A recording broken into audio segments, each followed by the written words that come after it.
Hello viewers, welcome back to ಕನಸಿನ ಜೀವನ blog. ಎಲ್ಲರೂ ಹೇಗಿದ್ದೀರಾ? ಐ ಹೋಪ್ ಎಲ್ಲರೂ ಚೆನ್ನಾಗಿದ್ದೀರಾ ಅಂತ ಅನ್ಕೋತೀನಿ. ನಾನು ನಿಂಬೆಹಣ್ಣಿನ ಉಪ್ಪಿನಕಾಯಿನ ಮಾಡ್ತಿದ್ದೀನಿ. ನಾನು ಹೇಳುವಂಥ ಕೆಲವು ಟಿಪ್ಸ್ನ ಯೂಸ್ ಮಾಡಿಕೊಂಡು ಉಪ್ಪಿನಕಾಯಿನ ಮಾಡಿದ್ರೆ 6 ತಿಂಗಳು ವರ್ಷ ಇಟ್ಟರು ಬೇಗ ಹಾಳಾಗಲ್ಲ.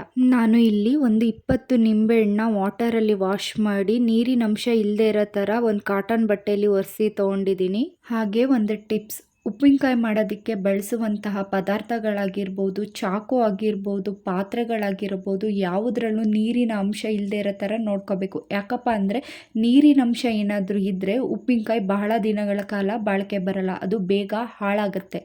ಆದ್ದರಿಂದ ಈ ಟಿಪ್ಸ್ನ ಮರೆಯದೆ ಫಾಲೋ ಮಾಡಿ. ನಿಂಬೆಹಣ್ಣನ್ನ ಈ ರೀತಿ ಸಣ್ಣ ಸಣ್ಣ ಪೀಸಾಗಿ ಕಟ್ ಮಾಡ್ಕೊಬೇಕು. ಎಲ್ಲ ನಿಂಬೆಹಣ್ಣು ಈ ರೀತಿ ಸಣ್ಣ ಸಣ್ಣ ಪೀಸಾಗಿ ಕಟ್ ಮಾಡ್ಕೊಂಡ ನಂತರ ಇದರಲ್ಲಿರೋವಂಥ ಸೀಡ್ಸ್ನೆಲ್ಲ ತೆಗಿತೀನಿ. ಕೆಲವರು ಇದನ್ನು ಹಾಗೆ ಹಾಕ್ತಾರೆ. ನಾನು ಎಂತಕ್ಕೆ ತೆಗಿತೀನಿ ಅಂದರೆ ಉಪ್ಪಿನಕಾಯಿ ತಿನ್ನಬೇಕಾದ್ರೆ ಈ ಸೀಡ್ಸ್ ಬಾಯಿಗೆ ಸಿಕ್ಕಿದ್ರೆ ಕಹಿ ಕಹಿ ಅಂತ ಅನಿಸುತ್ತೆ. ಆದ್ದರಿಂದ ಈ ರೀತಿ ಎಲ್ಲ ಸೀಡ್ಸ್ನೂ ತೆಗಿತೀನಿ. ಕ್ಲೀನಾಗಿ ಏರ್ ಟೈಟ್ ಆಗಿರುವಂತಹ ಒಂದು ಗ್ಲಾಸ್ ಜಾರ್ನ ತೊಗೊಂಡಿದ್ದೀನಿ. ಈ ಗ್ಲಾಸ್ ಜಾರ್ ಒಳಗಡೆ ಕಟ್ ಮಾಡಿ ಇಟ್ಕೊಂಡಿರುವಂತಹ ನಿಂಬೆಹಣ್ಣ ಹಾಕೋತಿದ್ದೀನಿ. ನಿಮ್ಮ ಕೈಗಳನ್ನು ಸಹ ವಾಶ್ ಮಾಡಿಕೊಂಡು ನೀರಿನ ಅಂಶ ಇಲ್ಲದೆ ಇರೋ ಥರ ಒಂದು ಬಟ್ಟೆಯಲ್ಲಿ ನೀಟಾಗಿ ಒರೆಸ್ಕೊಬೇಕು. ಇಲ್ಲ ಅಂತಂದರೆ ಇದರಿಂದನೂ ಉಪ್ಪಿನಕಾಯಿ ಹಾಳಾಗುತ್ತೆ. ಇವಾಗ 1 ಇಡಿ ಆಗೋಷ್ಟು ಹರಳುಪ್ಪನ್ನ ಇದರೊಳಗಡೆ ಹಾಕ್ಕೊಬೇಕು. ನಂತರ ಇದನ್ನು ಚೆನ್ನಾಗಿ ಮಿಕ್ಸ್ ಮಾಡಬೇಕು. ಯಾವ ರೀತಿ ಅಂದರೆ ನಿಂಬೆಹಣ್ಣು ಮತ್ತು ಉಪ್ಪು ಚೆನ್ನಾಗಿ ಮಿಕ್ಸ್ ಆಗಬೇಕು. ಆ ರೀತಿ ಇದನ್ನು ಚೆನ್ನಾಗಿ ಕುಲುಕಬೇಕು.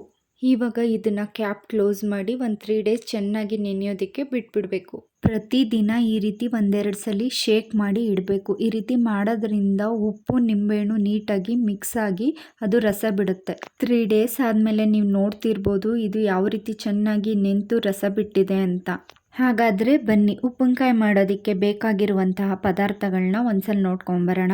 ಟೀ ಗ್ಲಾಸಲ್ಲಿ ಅರ್ಧ ಗ್ಲಾಸ್ ಎಣ್ಣೆ, 2 ಸ್ಪೂನ್ ಸಾಸಿವೆ, ಅರ್ಧ ಸ್ಪೂನ್ ಅರಿಶಿಣ, 2 ಸ್ಪೂನ್ ಜೀರಿಗೆ, 1 ಸ್ಪೂನ್ ಮೆಂತ್ಯ, 4 ಸ್ಪೂನ್ ಮೆಣಸಿನ್ಕಾಯಿ ಪೌಡರ್, ಸ್ವಲ್ಪ ಹಿಂಗು, 1-2 ಬಿಡಿಸಿರುವಂತಹ ಬೆಳ್ಳುಳ್ಳಿ ಎಸಳು, 3 ಮೆಣಸಿನ್ಕಾಯಿ, 3 ಕಡ್ಡಿ ಕರಿಬೇವಿನ ಸೊಪ್ಪು.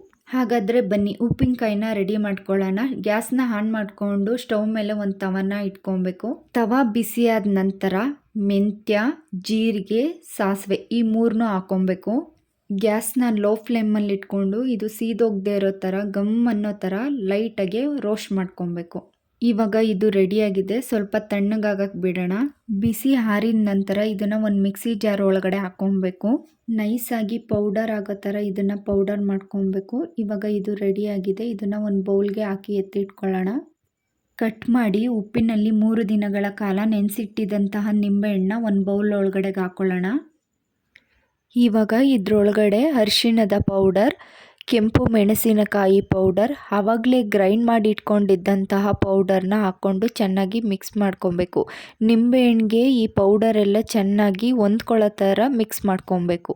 ಇವಾಗ ಇದನ್ನು ಸ್ವಲ್ಪ ಹೊತ್ತು ನೆನೆಯೋದಕ್ಕೆ ಪಕ್ಕಕ್ಕೆ ಎತ್ತಿಡೋಣ. ಇವಾಗ ಉಪ್ಪಿನಕಾಯಿಗೆ ಒಗ್ಗರಣೆನ ರೆಡಿ ಮಾಡ್ಕೊಳ್ಳೋಣ. ಸ್ಟವ್ ಮೇಲೆ ಒಂದು ಬಾಣಲಿನ ಇಟ್ಟು ಬಾಣಲಿ ಬಿಸಿಯಾದ ನಂತರ ಎಣ್ಣೆನ ಹಾಕ್ಕೊಳ್ಳೋಣ.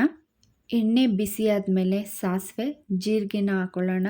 ಸಾಸಿವೆ ಜೀರಿಗೆ ಚಟಪಟ ಅಂತ ಸಿಡಿದ ಮೇಲೆ ಜಜ್ಜಿಟ್ಕೊಂಡಿದ್ದಂತಹ ಬೆಳ್ಳುಳ್ಳಿನ ಹಾಕ್ಕೊಳ್ಳೋಣ.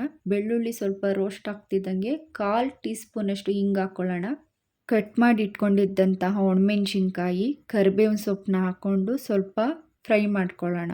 ಇವಾಗ ನೀವು ನೋಡ್ತಿರ್ಬೋದು ಒಗ್ಗರಣೆ ರೆಡಿಯಾಗಿದೆ. ಸ್ಟವ್ ಆಫ್ ಮಾಡಿಕೊಂಡು ಸ್ವಲ್ಪ ಹೊತ್ತು ಫುಲ್ಲು ತಣ್ಣಗಾಗೋ ಥರ ಈ ಒಗ್ಗರಣೆನ ಸ್ವಲ್ಪ ಸೈಡಿಗೆ ಎತ್ತಿಟ್ಕೊಬೇಕು. ಇವಾಗ ಒಗ್ಗರಣೆ ಬಿಸಿ ಆರಿದೆ. ಇದನ್ನು ಆವಾಗಲೇ ಮಿಕ್ಸ್ ಮಾಡಿಟ್ಟಿದ್ದಂತಹ ನಿಂಬೆಹಣ್ಣು ಮಸಾಲೆ ಒಳಗಡೆಗೆ ಹಾಕ್ಕೊಳ್ಳೋಣ. ಒಗ್ಗರಣೆ ನಿಂಬೆಹಣ್ಣು ಮತ್ತು ಮಸಾಲೆ ಜೊತೆ ಚೆನ್ನಾಗಿ ಮಿಕ್ಸ್ ಆಗೋ ಥರ ಮಿಕ್ಸ್ ಮಾಡ್ಕೊಬೇಕು. ಈ ರೀತಿ ಮಿಕ್ಸ್ ಮಾಡಿ ಇಡಬೇಕು. ಅಲಂಕಾರಕ್ಕೆ ಅಂತ ಈ ರೀತಿ ಲೆಮನ್ ಪೀಸ್ನ ಇಡ್ತಿದ್ದೀನಿ. ಇವಾಗ ಇದು ರೆಡಿಯಾಗಿದೆ. ನೀವು ನೋಡ್ತಿರ್ಬೋದು ಎಷ್ಟು ಕಲರ್ಫುಲ್ಲಾಗಿ ಎಷ್ಟು ಜ್ಯೂಸಿಯಾಗಿ ಈ ಉಪ್ಪಿನಕಾಯಿ ಇದೆ ಅಂತ. ರೆಡಿಯಾಗಿರುವಂತಹ ಉಪ್ಪಿನಕಾಯಿನ ಗ್ಲಾಸ್ ಜಾರ್ ಆಗಿರ್ಬೋದು ಅಥವಾ ಉಪ್ಪಿನಕಾಯಿ ಜಾಡಿ ಒಳಗಡೆ ಹಾಕ್ಕೊಂಡು ಸ್ಟೋರೇಜ್ ಮಾಡಿ ಇಟ್ಕೊಬೇಕು. ಈ ಉಪ್ಪಿನಕಾಯಿನ ತಕ್ಷಣಕ್ಕೆ ತಿನ್ನೋದಕ್ಕಿಂತ 2 ದಿನಗಳ ಕಾಲ ಚೆನ್ನಾಗಿ ನೆನೆಯೋದಕ್ಕೆ ಬಿಟ್ಟು ಆಮೇಲೆ ತಿಂದರೆ ತುಂಬ ಟೇಸ್ಟ್ ಆಗಿರುತ್ತೆ. ಯಾಕಂದರೆ ಉಪ್ಪು ಖಾರ ಹುಳಿ ಸಮ ಪ್ರಮಾಣದಲ್ಲಿ ನೆಂತು ಇನ್ನಷ್ಟು ರುಚಿ ಹೆಚ್ಚಾಗುತ್ತೆ. ಮೊಸರನ್ನ ಅಥವಾ ಬೇಳೆ ಸಾಂಬಾರು ಜೊತೆ 1-2 ಪೀಸ್ ಉಪ್ಪಿನಕಾಯಿನ ಹಾಕ್ಕೊಂಡು ಊಟ ಮಾಡ್ತಿದ್ರೆ ಊಟದ ಟೇಸ್ಟೇ ಬೇರೆ. ನಿಮಗೂ ಸಹ ಬಾಯಲ್ಲಿ ನೀರು ಬರ್ತಿದೆಯಾ? ಮತ್ತೆ ತಡ ಮಾರ್ಕೆಟ್ಗೆ ಹೋಗಿ ನಿಂಬೆಹಣ್ಣನ್ನ ತಗೊಂಬಂದು ನೀವು ಸಹ ಈ ರೀತಿ ಉಪ್ಪಿನಕಾಯಿನ ಮಾಡಿಕೊಂಡು ಹೇಗಿದೆ ಅಂತ ಟೇಸ್ಟ್ ಮಾಡಿ ನನಗೆ ಕಮೆಂಟ್ ಮಾಡಿ ತಿಳಿಸಿ. ನಿಮ್ಮೆಲ್ಲರಿಗೂ ನಾನು ಮಾಡಿರುವಂತಹ ವಿಧಾನದಲ್ಲಿ ಉಪ್ಪಿನಕಾಯಿ ಇಷ್ಟ ಆಗಿದ್ರೆ ಪ್ಲೀಸ್ ಎಲ್ಲರೂ ನನ್ನ ಚಾನಲ್ನ ಸಬ್ಸ್ಕ್ರೈಬ್ ಮಾಡ್ಕೊಳ್ಳಿ, ಲೈಕ್ ಮಾಡಿ, ಶೇರ್ ಮಾಡಿ, ಕಮೆಂಟ್ ಮಾಡಿ. Thank you for watching the video.